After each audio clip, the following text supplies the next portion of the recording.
Good morning, everyone, and welcome to this second session of our Advent retreat. Having just watched the video, we know that we are all invited, each of us in our own ways, to be part of the Father's work. And as we are all part of this human family, journeying together to the reality of Christmas, and so together, let us all pray the Our Father. Please join me as we pray the Our Father together. Our Our Father, Father, art in heaven, hallowed be thy name. thy kingdom, Kingdom come, thy will be done, on earth as it is in heaven. Give us this day our daily bread, and forgive us our trespasses, trespasses, as as we forgive those who trespass against us. And lead us not into temptation, but deliver us from evil. Amen. Amen. And now over to you, Father Monty. God only comes to us where we are. God doesn't come to us where we are not. And the question is, where are we? Where are we in those places where we need God to come to us? And so basically, when we look at those refugee pictures in Advent, it's to ask us the question, where are we in our anguish? Where are we in our helplessness? Where are we in our vulnerability? Where are we now? What have we lost and left behind? I think we ask that question because that, oddly enough, is the call of Jesus to us. How we feel the call is precisely through our brokenness and our vulnerability and our anguish. And that call in us cries out for life, not just any life, because we all have desires, we all celebrate Christmas, we get gifts. It calls out for a life that in some sense carries us to life.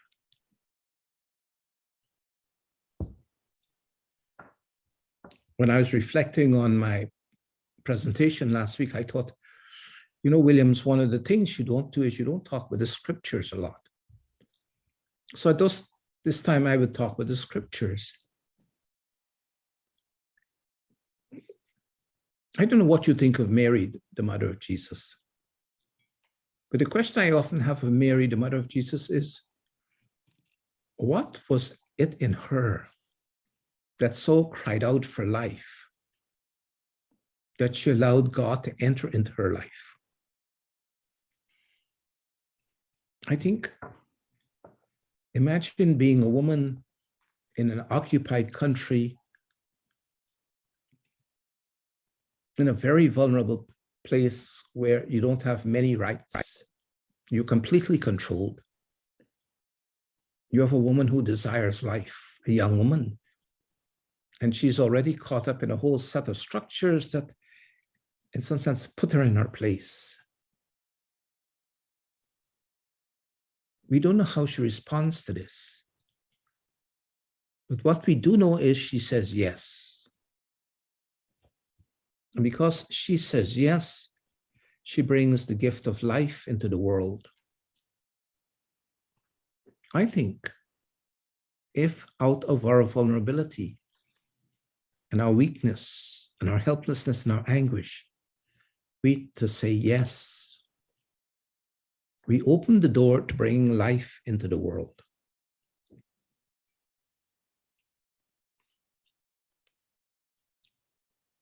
Last week, we entered with the examine. And in the examine, we ask ourselves, what are you grateful for? Why don't you ask God to show you what you're grateful for? And I suspect as you did that examine, you'd also discover the things that you are not grateful for. And there's no use shoving them off. I think the things that we are not grateful for are the things that actually have traumatized us. And so what we're going to do today, actually, is enter into Advent. Because what Advent, the first thing Advent does, it brings us to a real sense of our needs, of who we are, how we are loved. Often when I listen to spiritual conversations about Advent and Christmas, often people talk about how commercial Christmas is and how things are taken away and there's all that hype about Christmas. You know, I've got a confession to you.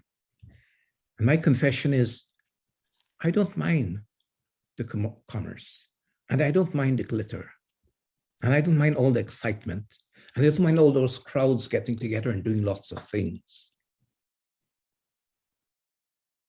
The excitement, the presents bought and sold. I'm not against the lights, the presents. I'm not against that Christmas gives them people a space and a time to gather together and to celebrate each other. I like that and I want that. But I want more. And the more I want is, I don't know about your life, but in my life, there are many broken relationships. I don't know how to help to heal that damage. I don't know what it is not to be trapped. I have difficulty forgiving and accepting being forgiven. I am honest about these things. When I'm honest about these things, I think more than maybe a PlayStation 5, because I'm still a child at heart, I would actually love to be able to feel a little more at home. I want the world to be different from the world I live in. And I realize in my brokenness that there's very little I can do. So what can I do? I can pretend to be an adult. And as an adult, I can pretend that this is the way adults live. They accept the brokenness of the world. They accept the littleness they can get by. There's a kind of resignation. And what I like to suggest to you is the resignation is a form of despair. That in some sense, if we are to admit the pain and anguish and the suffering, when we admit that, guess what we are admitting? We are admitting to see the star that led the 3 wise men to Bethlehem. Because the star is not something in the sky. The star is something buried deep in our hearts. It's a thing that refuses to be put out. It's a thing that will guide us. And so we have a path that shows us. And the path that shows us is our needs. So the first thing I'm to suggest that you do over this week is you sit with those needs. You sit with those needs in all of their rawness and their brokenness, all of their exhaustion.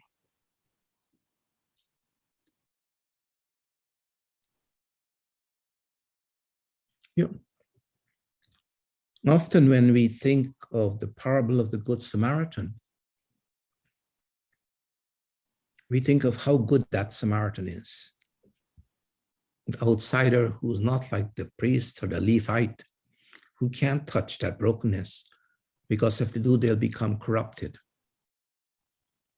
I'd like us sometimes to pray about what it is to be that broken man the one trapped and beaten up and lost, the one who cries out for life, the one that cannot help but crying out for life, but who answers?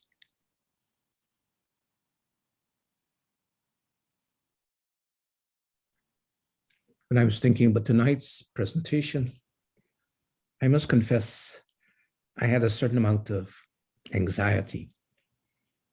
And the anxiety came because I didn't know how much to talk about.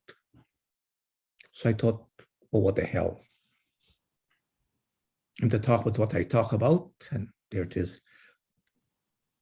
Years ago, I used to have a strange dream.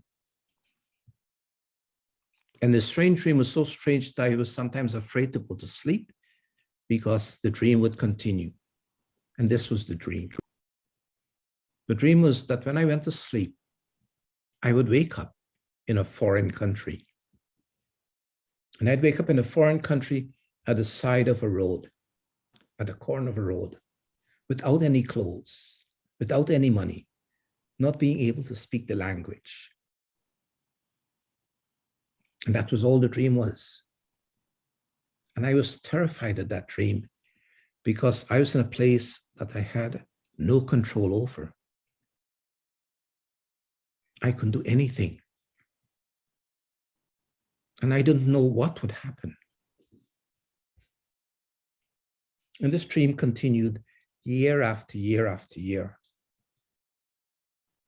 until I finally discovered that actually the dream was about where I really was at in my spiritual life.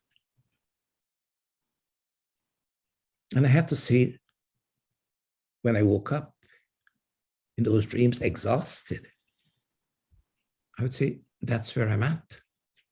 And that's all there is to it. And when I admitted that, the dreams disappeared.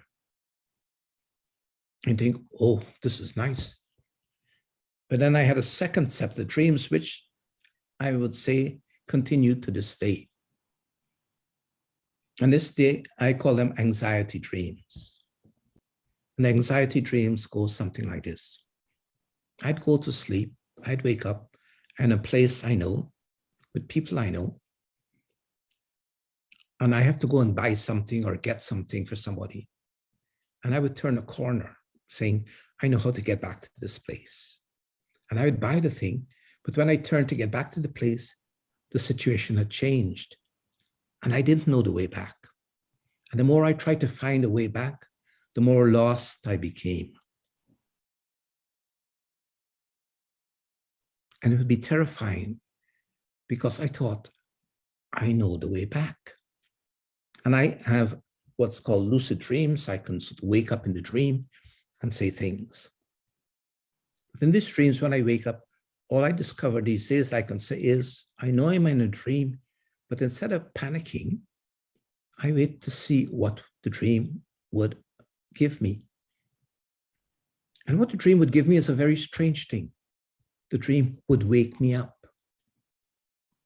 And I think I was being awakened to my life as I really am. I discover that deep inside me, there's this desire to be rescued, to be brought home, to admit this is where I am at. I like Advent. I like Advent not because of the Christmas and because of the presents, though I do like presents, let me assure you. I like Advent because Advent tells me that the rescue is coming, that I am going to be rescued beyond the presents, beyond the cheer. You know, maybe I shouldn't say this to you holy people, but often after Christmas, the day or so after Christmas, I wake up and I think, I have survived another Christmas. And I would say I survived another Christmas because Christmas is a very difficult time for people because they come to Christmas with expectations and hopes and dreams. And they bring those things to Christmas. And as the Christmas day progresses, they discover, even though they are given other things, They are not given what they really need. And so they end up with a sense of maybe being slightly too drunk, but they also end up with a sense of, I don't know what to do, but I've survived another Christmas.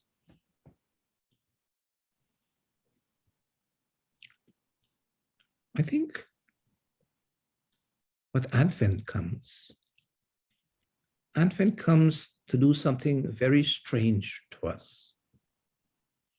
And the strange thing that Advent comes is to bring us face to face with the traumas in our life. And the traumas in our life are the things that stop us from getting home, things that stop us from journeying. So we get caught and we repeat ourselves over and over again. When I was thinking about this afternoon, I remember years ago a poem, not a good poem, but I found it again. I hunted for it. My little Christmas gift to you. It's called Autobiography in 5 Short Chapters. So please don't expect profound poetry, okay? And it isn't mine, so here's the paper. Mine is much more profound. So this is the poem. I walk down the street. There's a deep hole in the sidewalk. I fall in. I am lost. I'm helpless. It isn't my fault. It takes forever to find a way out. That's the first chapter. The second chapter. I walk down the same street. There's a deep hole in the sidewalk. I pretend I don't see it. I fall in again. I can't believe I'm in the same place, but it isn't my fault. It still takes a long time to get out. The third chapter. I walk down the very same street. There's a deep hole in the sidewalk. I see it is there. I still fall in. It's a habit. But my eyes are open. I know where I am. It's my fault and I get out immediately. The fourth chapter. I walk down the very same street. There's a deep hole in the sidewalk. Now I walk around it. The last chapter. I walk down another street.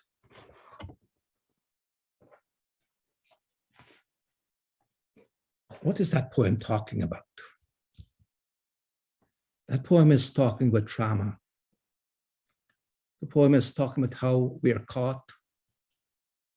And even though we know we're caught, and even though we can go to therapy and spiritual direction, and we find ways of getting out of being caught, what happens is that we're caught again in different ways.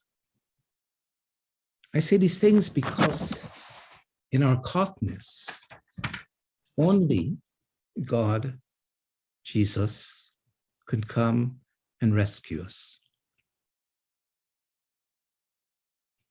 And so we can be very astute and very intelligent and very aware and very spiritual.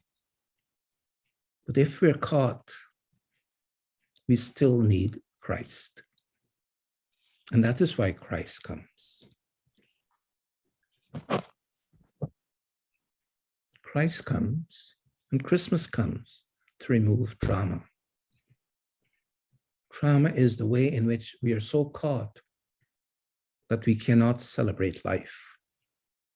And we can't recognize life. And we can't even find a life that's right in front of us. Trauma is that which closes us down and stops us from our spiritual journey. Advent is a spiritual journey.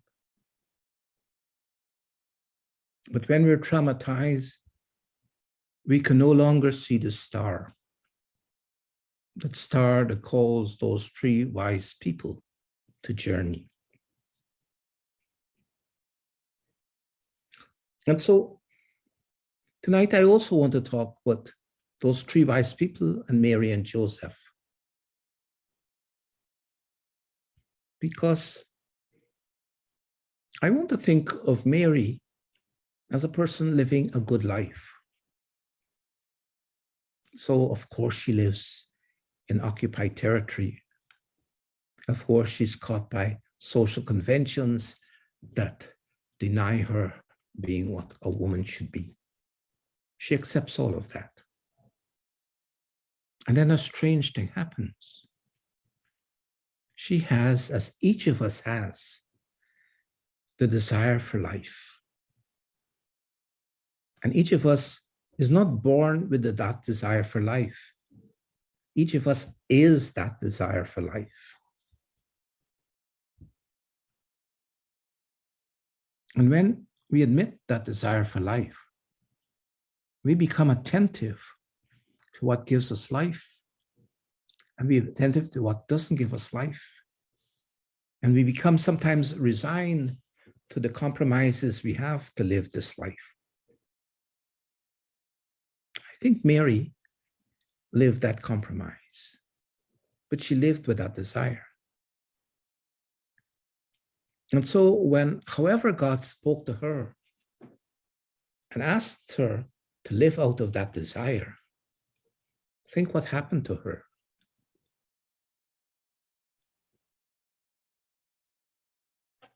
She had to give up a whole range of things. One of the things she had to give up, and I say this very sincerely, is that she had to give up shame. Because the shame that Mary had to give up was what would the people in that little village say when you have this unmarried woman coming for water at the well, becoming more and more pregnant, and still not married. We know what happens in Near Eastern countries with unmarried women who are pregnant. They're stoned to death. She has to live with that risk and that vulnerability. No wonder she went to visit in the hill country of Judea, which was not a safe place because the hill country of Judea was surrounded by crooks and thieves and robbers. She made that very difficult journey to go and visit Elizabeth and stayed with her several months until Elizabeth delivered John. And then she made an even more interesting journey back, fully pregnant, to her place. I'd like us, if we can consider the shame that Mary learned to accept and live with.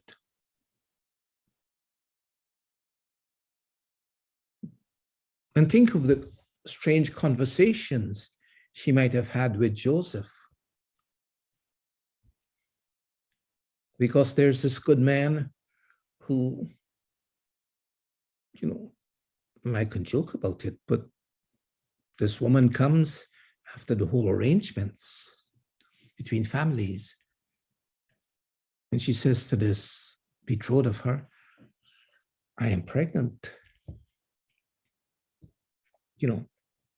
We have 2,000 years of living with the Immaculate Conception. We have 2,000 years of living with the virgin birth. We have 2,000 years of, and even today we find it strange and difficult to accept. Imagine how she has to live with this strangeness. And imagine how Joseph has to live with this strangeness.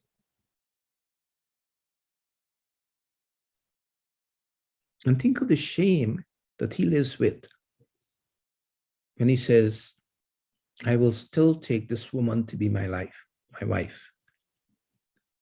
And I say the shame because when they go to Bethlehem, please think about this, Near Eastern families. Your family They accept you in. He goes with that wife. The family does not accept him in because he's brought shame to that family. He's brought this pregnant woman with somebody's unknown child into the household, into the clan. If he refuses to get rid of her, they will dismiss him. He lives with that shame. I say these things because I'd like to suggest that one of the things that stop us from seeing the star is the shame. And I think we need, in some sense, to sit with our shame. And we need to invite Jesus into our shame. Jesus may have been born in a stable 2,000 years ago. But I like to suggest that today, Jesus is born in our shame. And it's only when we can go to our shame and allow Jesus to come that Jesus will be born. One of the things I like with refugees, to be honest, is that they are shameless. And they're shameless because they do not have any other choices.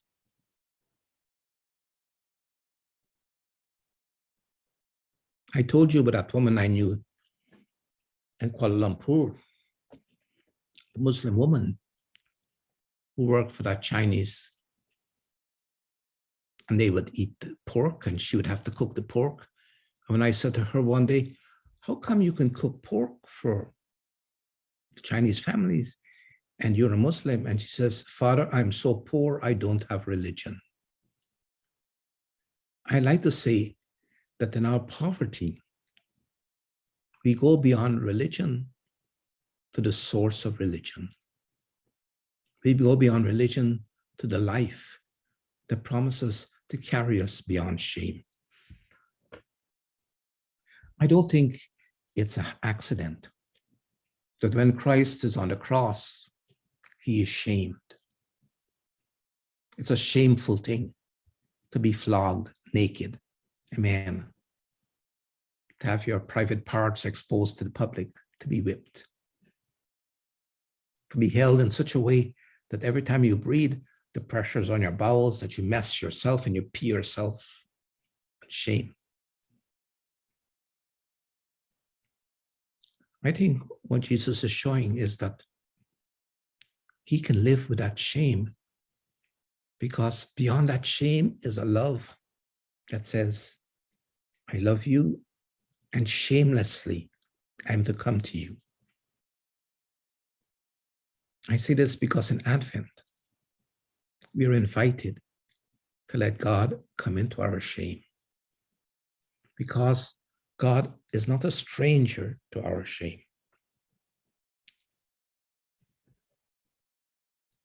And so we need to ask ourselves, how can we let God come into our shame? You know, often we are taught to be ashamed. And when we're taught to be ashamed, what we're doing is that we recognize ourselves in ways that do not give us life. And the interesting thing with the Jesus that comes to us is that Jesus comes to us is very willing to walk into our shame. He eats with the prostitutes and the sinners, eats with the people who break taboos, eats with the people that people think are nasty or condemned, the strangers, the outcasts. Jesus comes to the refugees.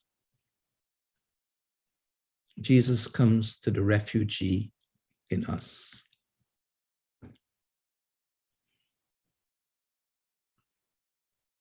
When I look at those three wise men, I think it must be very difficult for them to give up their comfort and their security, their riches, their power, to travel in a foreign country, The people that do not know them, they can't speak the language.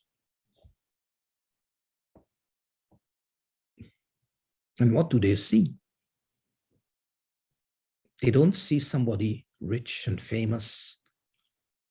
They see this peasant family. And they see this peasant child. But it's because they've stepped out of their comfortable world. They can see into that poverty and that brokenness, a life that will transform their lives.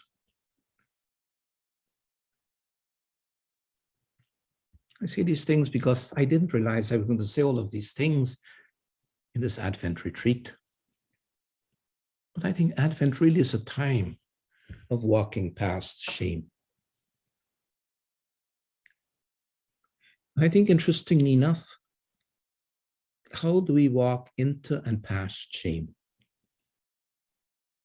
And this comes to the second big thing I want to talk about. Forgiveness.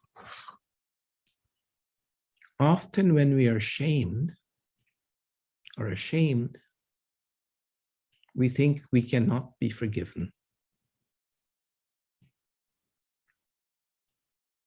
And so what Advent and what Christmas tells us is that we are forgiven. When Jesus is born in our shame, in our nakedness, Jesus is saying to us, I'm willing to bring life to that places and those places where you cannot accept yourself, where you find things difficult. When it's easy to say, God forgives us, I think it's very difficult to say we accept that we are forgiven. And how do you know that we are forgiven? I think we know that we are forgiven when we can admit to being shamed. I think we know we are forgiven when we can bring our shame to God. I don't think this happens spontaneously.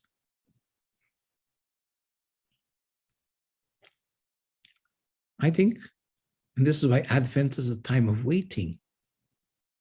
We need to wait for us to recognize that God has taken on our shame. We need to recognize that God is quite willing to be born in those areas of our lives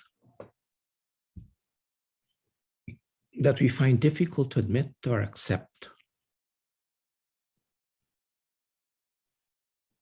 Advent is a time of waiting.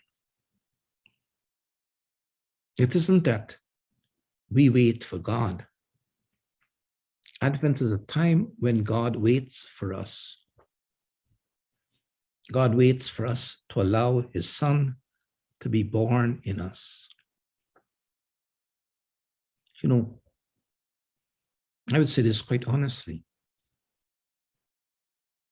I don't understand why God wants to be born in our mess and in our disorder, in our brokenness, in our lies and in our deceptions. I think it'd be much nicer if God was born in places that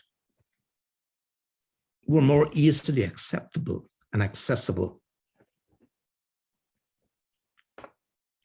And when I was thinking about this week, it comes to me how very much like Peter I was.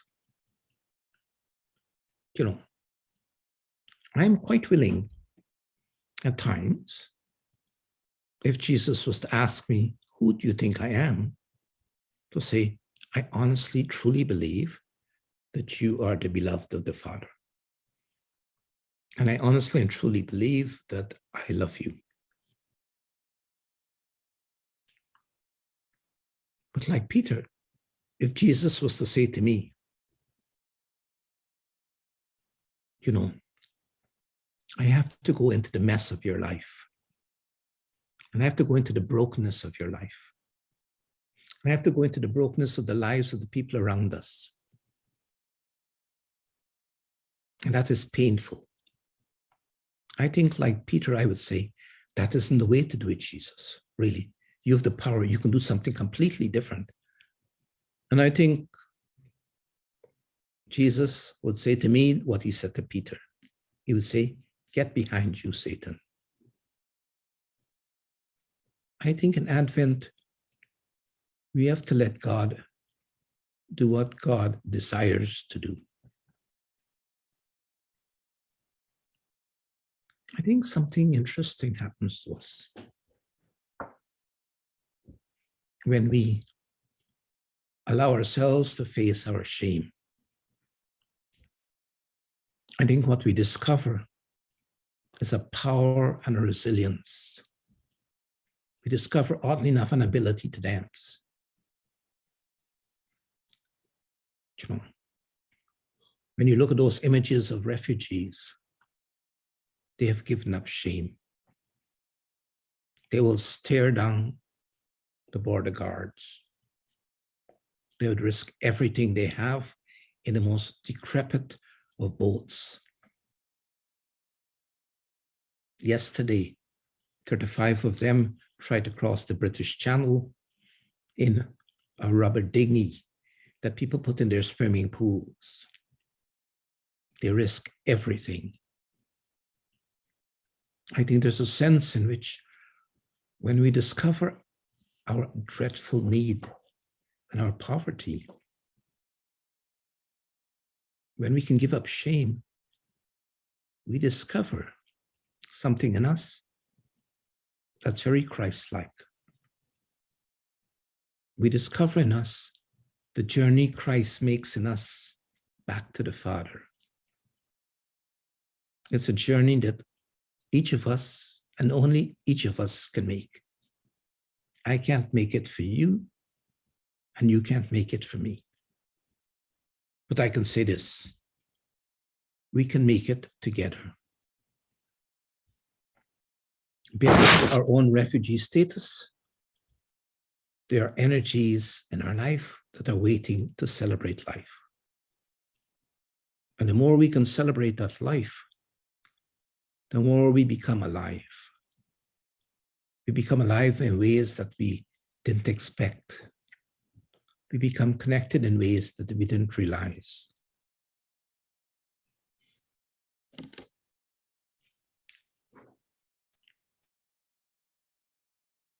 So what are we going to do today? I'd like to suggest today that we dream. I'd like to suggest today that we ask God to show us our dreams. I'd like to suggest today that we pray about those dreams. You might want to pray about something pious and devout. It's all very nice. But I think the dreams, it comes to me very strongly. The dreams are where we are being called to pray over. I don't know if I've tired you out already, or if I can go on for 5 minutes more. So let me try 5 minutes more, even though my voice is going.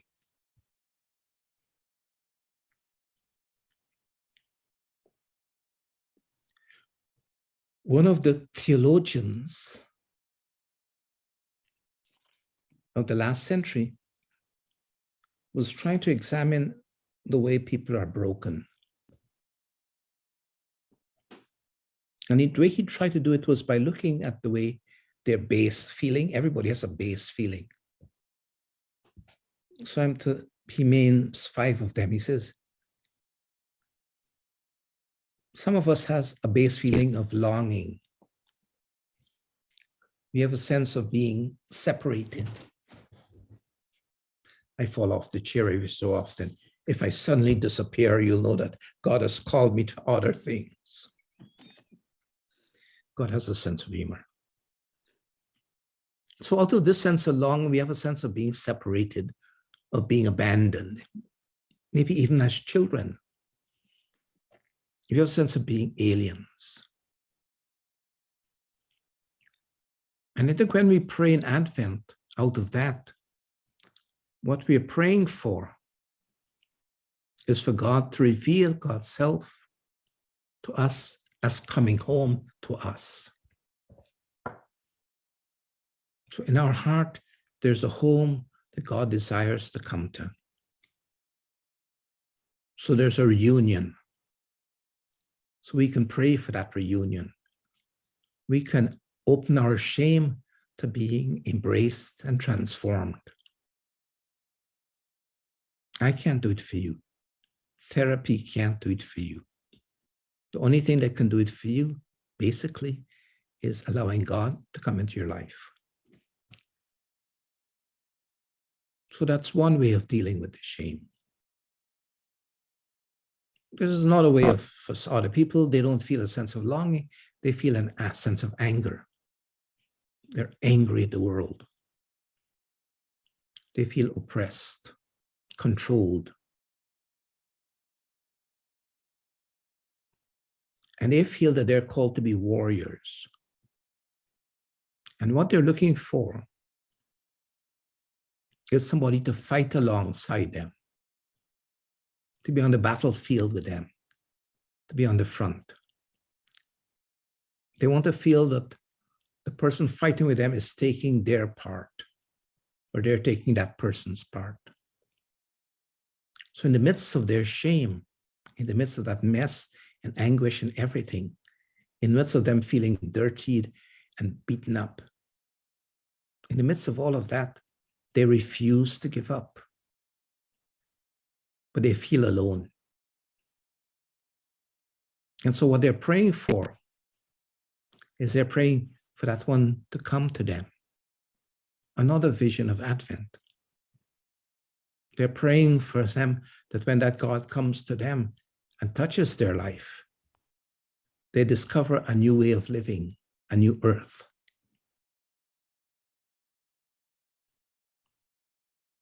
And then there's a third set of people. And these people feel like outcasts, refugees. They have the ache of not belonging. They feel a sense of emptiness because they really don't know themselves. They're so shamed that they have lost contact with themselves. The only contact they have is with the image they have of themselves. And the image they have of themselves is of someone that's not worthy.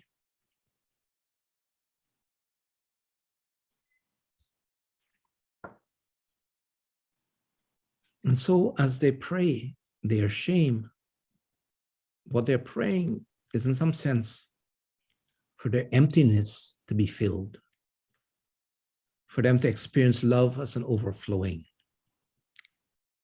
for them to feel a sense of fulfillment in what they do, in who they are, in their path. And there's some other people who feel so ashamed that they feel guilty. They think God is always watching them and judging them and condemning them. So it's almost like being paranoid.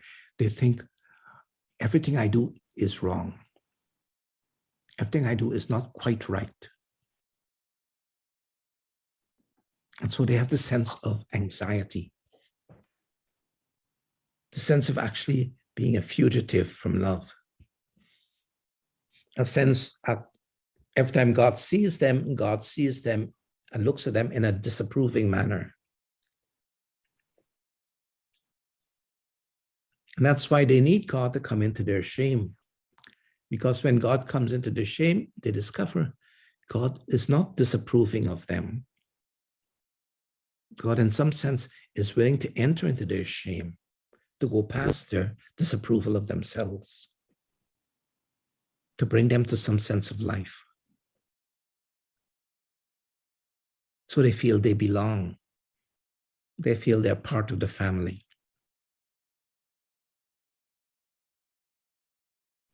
And in today's world, many of us feel overwhelmed. And in the sense of being overwhelmed, we have a sense of suffering. And we just endure that suffering. We don't know where to escape from that suffering. And so when we ask God to come into that sense of suffering, we ask God to come into that sense of suffering so that we discover that we're not alone. We discover a companion that is like us, that is us. We discover that we can walk together. The thing with shame is that shame alienates us from ourselves and alienates us from other people. So when we have this companion, it's the companion who says to us, of course I can see your brokenness and your nonsense. But you know what? I am broken and stupid too, but we can walk together.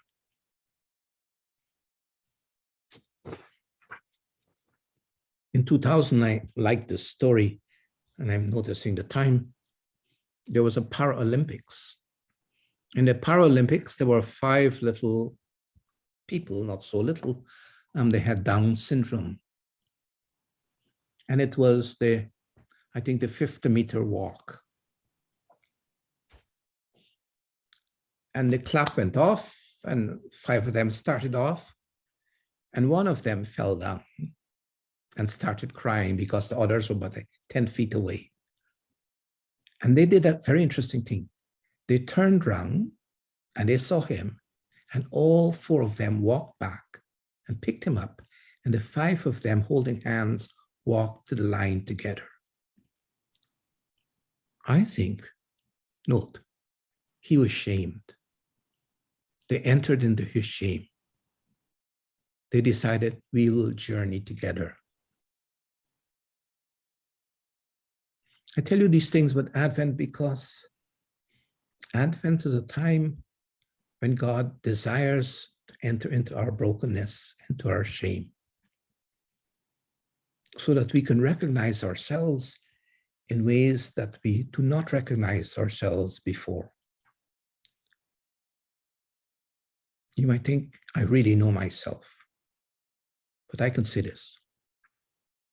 It's only when you discover that you're loved that you start knowing yourself. And when you discover that you're loved, you discover that even the knowing of yourself has more knowings to be done.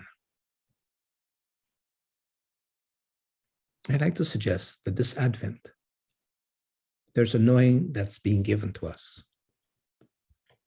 And the knowing that is being given to us, we can say quite bluntly, is knowing that we're loved.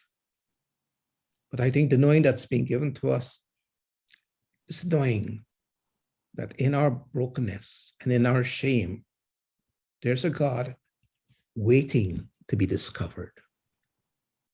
Because when he is discovered, then he is born. God is always there before us. But unless we discover him, we will not discover a God for us.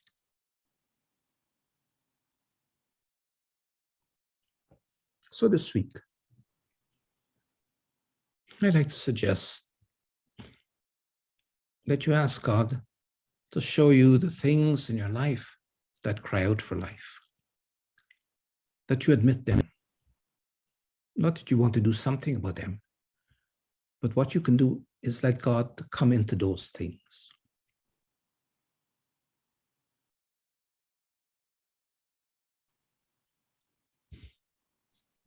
I think I have once again talked too much. So I'm to ask if there are any questions. And what I'm going to do is I'm going to ask Anne if she can unmute everybody. So if everybody has questions or anybody has questions, rather than typing them, everybody can hear the questions and I can answer them. Yes, you are unmuted at this moment. Just feel free to unmute yourself. Yep. Any questions?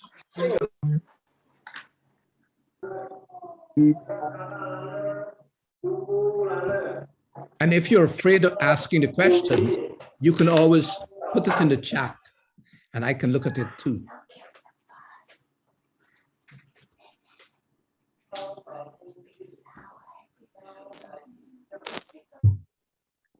See, what we have here, Anne, is an example of shame. They have questions, but they're afraid to ask them. Just go ahead. Just go ahead. I think Margaret Chin will put up her hand. Is it, Margaret? Do you have any question to ask? Yeah, please go ahead. You're unmuted. Yes. See the stained glass, very nice. This lady. Okay. Stained glass. Can you speak loudly? Very nice. Yeah. The girl in the garden. And the rest of The girl us. in the garden. My Sorry, friend. sorry. She's staying here. She artist. Excuse me. All of you have been unmuted. For the church. Yes, ma. Okay. Please do not So- talk unless you have a question to ask. Yes. Please. Okay, Yeah? so yes. I have one, and somebody asked, can we share these wonderful tales with each other? Yes, these stories are not for you, they're stories are for everybody. We're for each other. And somebody asks, how do we allow God to come into our life? You don't have to allow God to come into your life. God has already come into your life. The question you should ask is, how do you recognize God having come into your life? And I think the way you recognize God having come into your life is precisely by tapping into that sense of anguish and pain that you have. Because God comes into our life in terms of the desire we have for the fullness of life. The desire we have for the fullness of life is precisely the way God comes into our life. The second way God comes into our life is the way in which we can delight in life. So we spend time in the examine discovering two things: the anguish in our life and the delight in our lives. We don't sit with them as problems. We sit with them as mysteries. As we sit with them, we allow them to open us. And the more we allow them to open them, the more we discover God. So I've answered those two questions.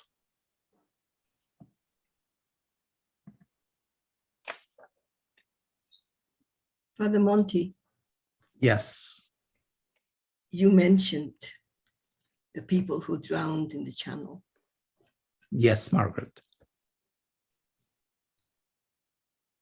The struggle that I have is where to find God in that. Yes. And listening to what you're saying, I wondered whether the question here is to accept that sense of total helplessness that I feel, that this situation exists. And in the sense of despair almost that I feel when I listen to the sheer absence of humanity in the dialogue and the narrative between the politicians. They don't see the lives that drowned. They're talking about sending those dinghies back to either the French border or the English border. Yes. How do we find God in this? So I'm going to tell you two things, okay? The first thing, I'm going to tell you a story by Elie Wiesel. Elie Wiesel was the Jewish, and when he was a young boy, he was in one of the prison camps in Auschwitz. And on Christmas Day, the Germans or the Nazis lined up all of the men. And they choose a young man and they stripped him in front of the rest and they whipped him to death. And Elie Wiesel said he was standing there watching this and he heard a voice behind him saying, Where is God in all of this? And in the silence, you hear another voice saying, there he is in front of you being whipped to death. We are the body of Christ. Everything that happens to any one of us happens to all of us. That's the first thing I'm going to say. The second thing I'm going to say is we can spend lots of time and energy screaming against politicians and pragmatic politics. But you know, what we can do is what we can do. If you can help the person down the street, you do not give in to despair.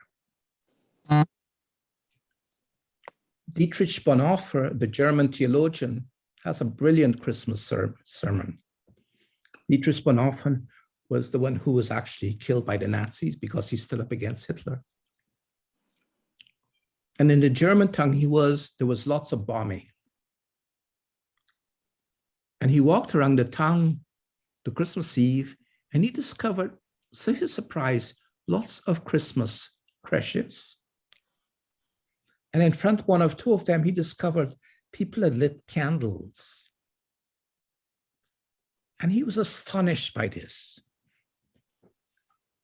Because his thing is, in the midst of all of this craziness, who would light a candle? And who would see the candle? You know, he saw the candle. It gave him hope. The candle you light, Margaret, would give others hope. You can't ask the politicians to do what you want them to do, but you can do what you can do. And what you can do witnesses to life, and other people see that. I think that is what you're called to do. Is that helpful? You'll think about it.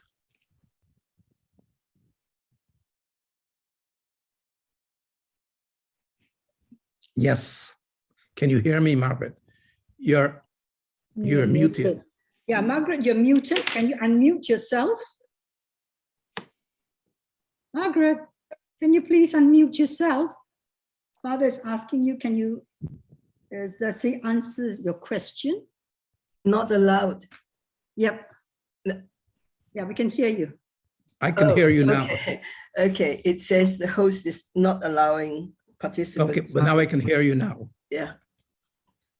Father Monty, I went through a sense of my own deep night of the soul over this question.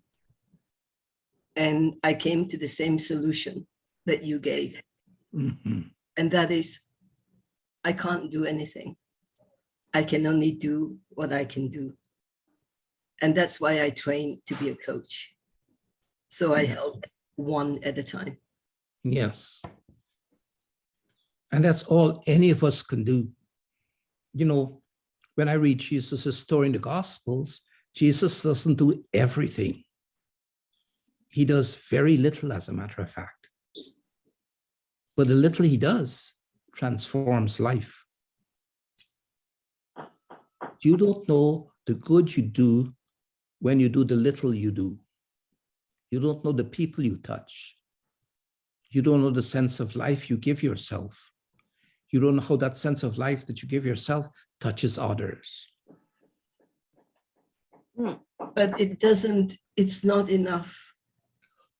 Don't say that. You do not know that. No, I want to finish. It still doesn't feel enough to stop that sense of incredible solidarity of the pain of the refugees, of the people on the ocean, on the channel. You know, I can say this with all honesty. Nothing we do is ever enough. But all we can do, because we are broken human beings, is what we can do. And it's better to do that than to do nothing. Better to light that one candle than to curse the darkness.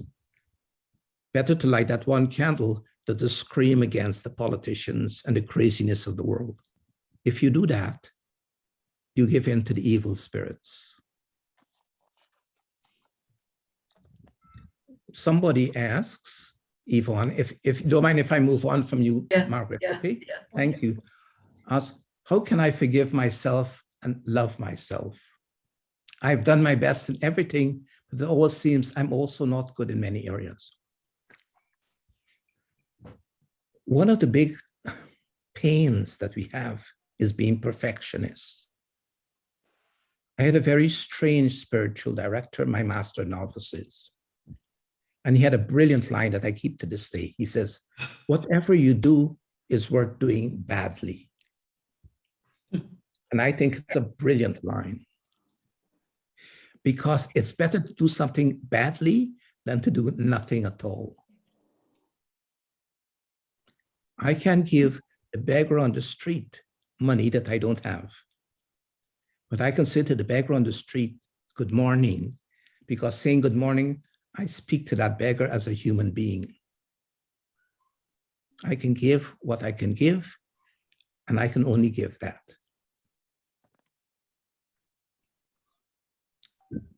Jeremy asked the question, is it possible to elaborate more on our poverty that we should bring to God besides our shame? I could say this. We are all poor. We are all dreadfully and radically poor. And I think, and that's why I feel this commitment to the refugees. Because when I see the refugees, in some sense, they give me an image of myself. And the image of myself is my radical poverty, my radical dependence on others, my inability to know what's going to happen the next day. I would say in Matthew's gospel, there's that first beatitude that says, blessed are the poor in spirit, theirs is the kingdom of heaven. It doesn't say, blessed are the poor in spirit, theirs will be the kingdom of heaven. We ask ourselves the question, how can the poor of spirit have the kingdom of heaven? I think the poor of spirit have the kingdom of heaven when they realize everything, oddly enough, is gift.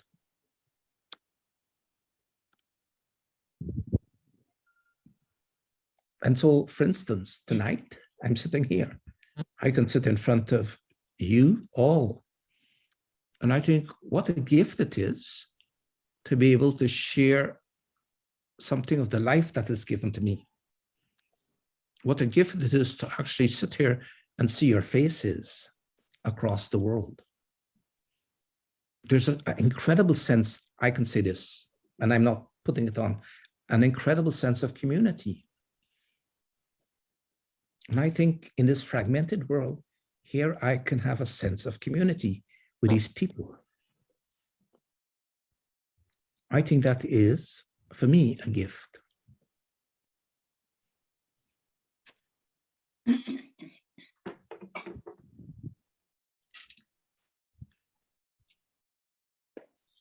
Well, it's 10:10 in the evening, my time.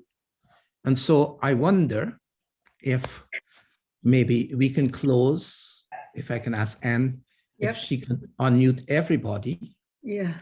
And we can all say something like the glory be together. Okay, sure. So together, overwhelmed after listening to what Father says, overwhelmed and exhausted at times by our own brokenness and vulnerability. Together, we bring all our petitions, our sickness, our shame to the Lord, knowing that in him there is fullness of life and love. Together, let us all say, glory be to the Father, be to the Son, and to the Holy Spirit, as it was in the beginning, is now, and ever shall be, without end. Amen. Amen. Amen. Blessings on your Advent journey. Yes. I just See you want next week. Yes, just one thing, just some housekeeping, a quick housekeeping. Many of you asked if you could use the recordings for your friends. You just share with your friends.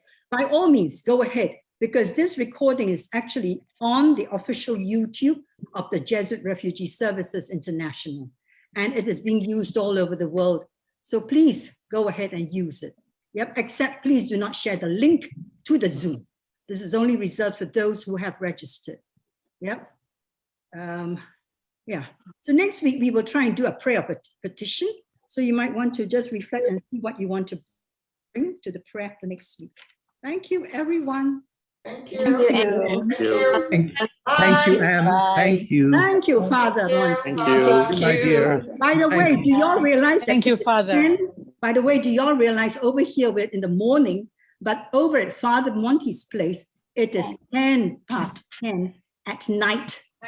And he should be in bed by now. I know he was calling me for telling y'all this, but he's like, I'm going to get lots of scold things after this. Okay. Sweet dreams, Father. Cucumbers on my eyes. Night, night. He does not have eye bags. That's the beauty of it. When you're in love with God, Or you need eyebrow eye bags. cider. Okay, namaste, everybody. We see you all next Night, week. night. Take care. Goodbye, everybody. Good night, Father. Good night. Bye-bye. Good night, everybody. Thank you so much.